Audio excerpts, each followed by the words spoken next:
Hello all, welcome to my channel. ఈ వీడియోలో మేము ఇంటికి వెళ్ళినప్పుడు ఎలా ఎంజాయ్ చేసామో చూడండి. మేము ఢిల్లీ నుండి ఇంటికి వెళ్ళినాం సమ్మర్ హాలిడేస్లో. అప్పుడు మా అమ్మ వాళ్ళ ఇంటి దగ్గర మా పిల్లలు, మా చెల్లె వాళ్ళ పిల్లలు ఎలా ఎంజాయ్ చేశారో చూడండి. చాలా బాగా ఆడుకున్నారు. వీళ్ళు ఒక 2 years తర్వాత కలిశారు. పిల్లలు చాలా మిస్ అయిపోయారు. ఒక 2 days మేము కలిసి ఉన్నాం. అప్పుడు పిల్లలందరూ కలిసి ఇలా అన్ని రకాల గేమ్స్, ఉయ్యాలలు ఊగడం, అష్టచెమ్మ ఆడడం, క్రికెట్ ఆడుకోవడం, క్యారమ్ బోర్డ్, ఇలా అన్ని గేమ్స్ మంచిగా కలిసి ఆడుకున్నారు.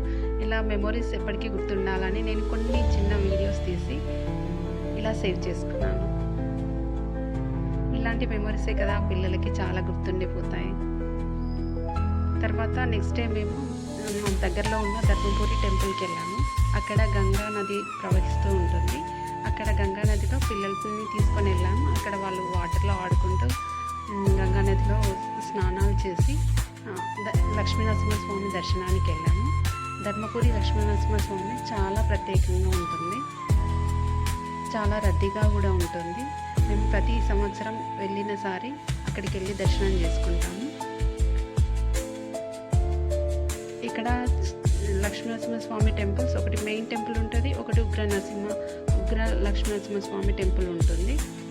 ఇది గంగా నది వ్యూ. మేము లోపటి దాకా నడుచుకుంటూ వెళ్ళి అక్కడ ప్రవాహం బాగున్న దగ్గర స్నానాలు చేశాము. ఇది టెంపుల్. ఇక్కడ 2 గోపురాలు ఉంటాయి. ఒకటి లక్ష్మీనరసింహస్వామి టెంపుల్ది.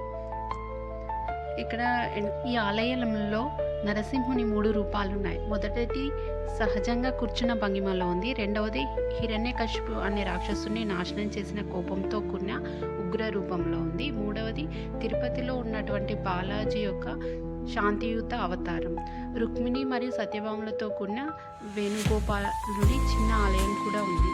ఆలయ ప్రవేశ ద్వారం వద్ద ధర్మప్రభు అయిన యమ విగ్రహం ఉంది. మరియు భక్తులు ధర్మపురికి వచ్చినప్పుడు ఆయనకు మొదటి ప్రార్థన చేసి తర్వాత క్షేత్ర స్వామి అయిన మరియు విష్ణువు యొక్క ప్రధాన భక్తుడైన ఆంజనేయ స్వామికి అర్పిస్తారని చెప్తారు.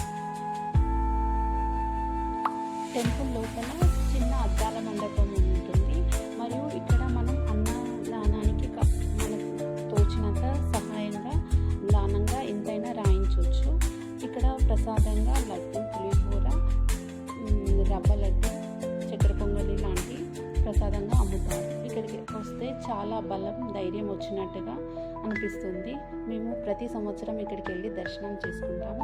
ఇక్కడ టెంపుల్ నుండి బయటికి రాగానే పక్కనే శివాలయం ఉంటుంది. చాలా పురాతనమైనది. ఇది కూడా చూడండి, చాలా బాగుంటుంది. ఇక్కడ నవగ్రహాలు, వినాయకుడి టెంపుల్, శివాలయం చాలా పెద్దగా ఉంటుంది, పురాతనమైనది. ప్లీజ్ సబ్స్క్రైబ్ చేసుకోండి. ఇలాంటి మంచి మంచి వీడియోస్ కోసం లైక్ చేయండి, కామెంట్ చేయండి వీడియో ఎలా ఉందో. ఇది ధర్మపురి విశేషాలు. ఎప్పుడైనా ఎవరికైనా వీలైతే ధర్మపురికి వెళ్ళి దర్శనం చేసుకోండి, చాలా బాగుంటుంది.